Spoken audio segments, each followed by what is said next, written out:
अशोक चव्हाण यांनी काँग्रेसला सोडचिठ्ठी देत भाजपमध्ये प्रवेश केल्यानंतर मराठवाड्यामध्ये काँग्रेसला मोठं खिंडार पडल्याचं बोललं जात होतं। मात्र लोकसभेमध्ये पुन्हा एकदा काँग्रेस हा पक्ष उभारी घेत दिवंगत वसंतराव चव्हाण या ठिकाणी नांदेड जिल्ह्याचे खासदार बनले आणि काँग्रेसनं पुन्हा उभारी घेतल्याचं बोललं जात होतं। दरम्यान हा कालावधी लोटल्यानंतर दुर्दैवानं वसंतराव चव्हाण यांचं निधन झालं आणि लोकसभा आणि विधानसभा निवडणुका ह्या एकत्रित लढल्या गेल्या। त्या दरम्यान काँग्रेसचा जे गड समजला जाणारा नांदेड जिल्ह्यामधील 9 विधानसभा क्षेत्रामधनं काँग्रेसचा मोठा पराजय झाला। त्यानंतरी पण या संपूर्ण गोष्टीमध्ये लोकसभेची जी सीट आहे काँग्रेसची ती काबीज करण्यात काँग्रेस पुन्हा यशस्वी ठरलं। मात्र या दरम्यान बरंचसं जे पाणी आहे ते पुलावून गेलं आणि काँग्रेसची जी पडझड आहे ती पडझड मात्र कुठं थांबलेली पाहायला मिळत नाही। कारण कालच्याच ज्या नियुक्त्या झाल्या आहेत त्यावरून सुद्धा वादंग झाला, कारण गेल्या काही तासातच जी झालेली नियुक्ती आहे ती रद्द करण्यात आली। आपल्यासोबत या ठिकाणी काँग्रेसचे प्रदेश सरचिटणीस केदार साळुंके आपल्यासोबत आहेत। काय सांगणार, ज्या पद्धतीच्या नियुक्त्या झाल्या होत्या अवघ्या काही तासातच ह्या नियुक्त्या रद्द करण्यात आल्यात, कसं पाहता या सगळ्या गोष्टीकडं? खरंच आता काँग्रेस सावरण्याच्या क्षमतेमध्ये आहे, ही पडझड थांबेल काय? परवाच नांदेड उत्तरच्या जिल्हाध्यक्षपदी महाराष्ट्राचे सरचिटणीस राजेजी पावडे यांना नियुक्ती दिली आणि इथले नांदेडचे उत्तरचे जिल्हाध्यक्ष BR कदम यांना प्रदेश सरचिटणीस असे खांदेपालट नानाभाऊ पटोले महाराष्ट्राचे अध्यक्ष यांनी केलेली होती। पण काही लोकांनी त्यांच्यावरचे ऑब्जेक्शन घेतल्यामुळं त्यांना तात्पुरती स्थगिती त्या ठिकाणी दिलेली आहे। स्थगिती जरी दिली असेल तरी निश्चितपणानं येणाऱ्या कालावधीमध्ये आम्ही इथले जे खासदार रवींद्र चव्हाण साहेब आहेत त्यांच्या नेतृत्वाखाली नांदेड जिल्ह्यामध्ये सक्षमपणानं आम्ही येणाऱ्या कालावधीमध्ये काम करणार आहोत। काँग्रेसमध्ये गेल्या काही महिन्यामधनं दुफळी निर्माण झाली असं बोललं जाते की काँग्रेस पक्षामध्ये 2 गट पडले जातात। काय सत्यता आहे? खरंच पुन्हा काँग्रेस उभारी घेईल असं वाटतंय? नांदेड जिल्ह्यामध्ये बडे नेते काँग्रेस सोडून गेल्याच्या नंतर जसं आपण सांगितलं त्या पद्धतीनं वसंतरावजी चव्हाण साहेबांनी पुढे येऊन भूमिका घेतली। त्यानंतर त्यांचे चिरंजीव रवींद्र चव्हाण हे लोकसभेला निवडून आले।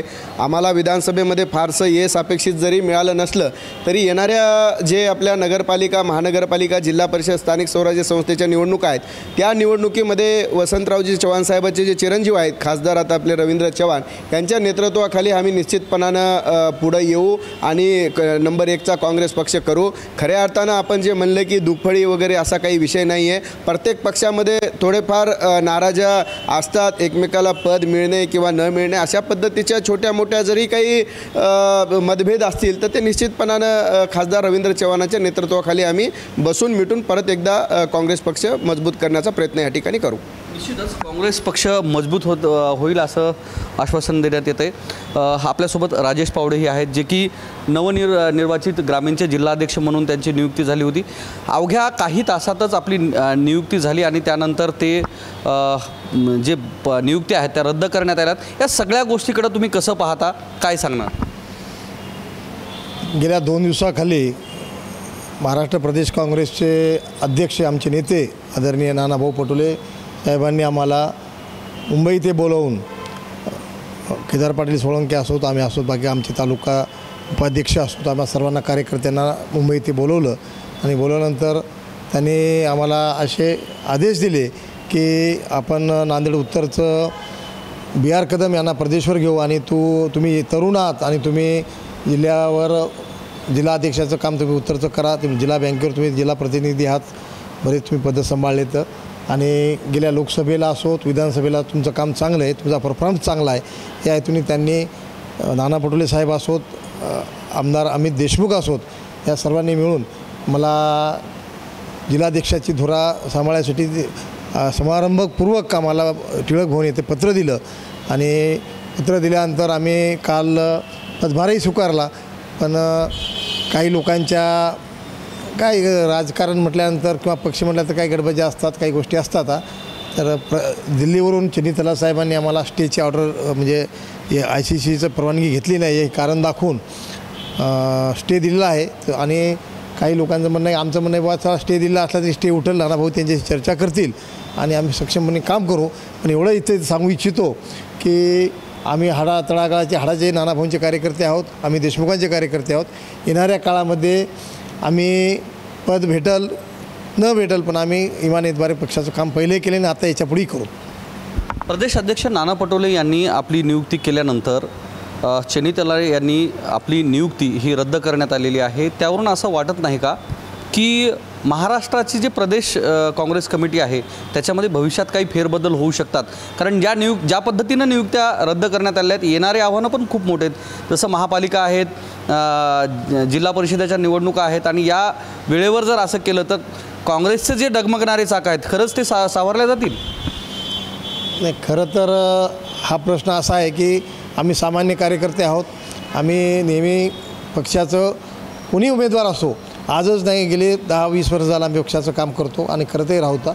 आता राहिली गोष्ट हे तुम्ही जे म्हणत आहात हे 100% बरोबर आहे की काम करते वेळेस उदाहरण नाना भाऊंना जर फ्रीडम भेटला असता किंवा नाना भाऊंनी आम्हाला प्रदेशाध्यक्षांनी नियुक्ती दिली आणि ते नियुक्तीला स्टे भेटणं म्हणजे लोकांना संभ्रम पडते, बाबा इतक्या मोठ्या माणसानं पत्र दिल्यानंतर आणि त्याला जर स्थगिती दिली तर हा काय गोंधळ चालला, हा लोकांना संभ्रम निर्माण होतोच.